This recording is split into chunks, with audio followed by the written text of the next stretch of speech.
Hey everybody, welcome to Motivational Mondays. Really excited to share with you guys some tips about kind of staying inspired and staying informed. So one of the things that kind of gets me going and keeps me moving in terms of how I navigate being an artist, how I navigate being a musician and a leader is studying biographies and documentaries. So I want to talk about a couple that have touched me in a really important way and specifically why those have been essential and crucial in my life. Let's first start just kind of talking about some biographies. The first one that jumps out to me is actually Quincy Jones's autobiography, Q.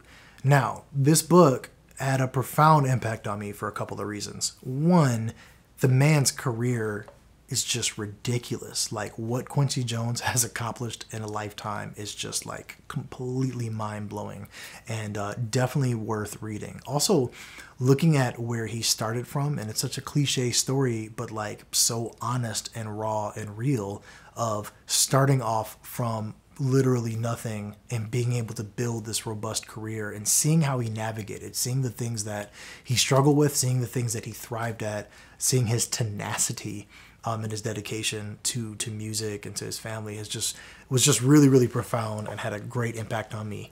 Also, just on a like personal level, being able to see someone, start off at a young age, touring with the big band, starting to experiment with writing, getting more into like composing and arranging and film and kind of navigating that, being a trumpet player.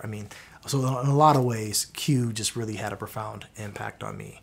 Let's talk a little bit about documentaries. I recently watched a great documentary on Sammy Davis Jr. And there were so many things that I didn't know about him that really just inspired me. One, just so multifaceted in his talent. And it really just got me thinking about how specific he was of, I am an entertainer. And I am going to just do the most on stage and be capable of doing so many things. So for me, it's like he stayed in this very specific lane while also kind of being broad within that lane. And that's something that I haven't really seen from another entertainer. He really was able to do so much, but it was all coming from like a very specific place and really just inspired me to be true to myself. That's who he was. I think there was a time that I would have seen something like that and been like, oh man, it means I need to play this instrument or I need to sing or I need to do these things. And that's not really the case. If anything, it made me more inspired to say in the ways in which I'm multifaceted as a trumpet player, as somebody who composes a lot of music and arranges a lot of music, I'm a bit more focused and kind of locked into it's okay to have these expanded interests, but to have focus within those interests and be very secure in who I am and what I represent. So I highly recommend. Also, another book, another autobiography to check out is Dizzy Gillespie's To Be or Not to Bop. His just knowledge is like encyclopedic knowledge of jazz history and just of the history of bebop is just like really inspiring. And he's telling stories about Thelonious Monk and Miles Davis and Charlie Parker and like so many different like great historical figures, and also just looking at how much of a dedicated educator he always was and how much that's still just like really an important part of his legacy is great trumpet player, monumental musician and composer, but also as an educator and as someone who led so many people to the music and kind of really propelled them forward to be more curious about the music. So super inspired by that. The last one that I'll leave you with is Clark Terry's Autobiography, which I'm in the middle of reading right now.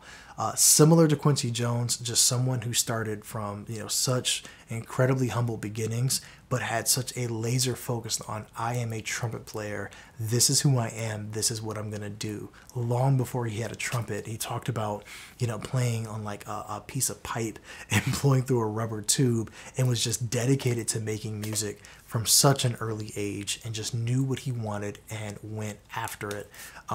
And really just also is just inspiring in terms of we can't really let any excuses stand in our way in terms of going after what we know our passions are, even if people don't believe in us, even if people don't believe that we'll succeed. That really almost like it didn't matter to Clark Terry. So I'm still reading that one, so I'll probably share some more information in a more in-depth video, but I think it's important that we pull motivation from as many sources as possible. And I also think it's important first of all, to be able to talk to mentors of music who have been there and who have done things and have seen the music, but also to study these autobiographies, study these biographies, study these documentaries, study interview clips, and get as close to the source as possible. In some cases, you might not have access, but try to find access.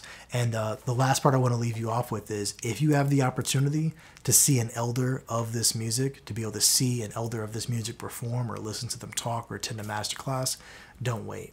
We don't know how long they're going to be here. We don't know how long we'll have access to them. At any given opportunity, go see those musicians perform. Go soak up as much knowledge as you can. Go listen to them talk, ask them questions. Don't make any excuses to keep yourself away from where the music lives, and that lives inside of the musicians who are out there dedicating their lives to it. So hope that motivates you on this fine Monday. Thank you so much for tuning in. I'll see you guys next time. Peace.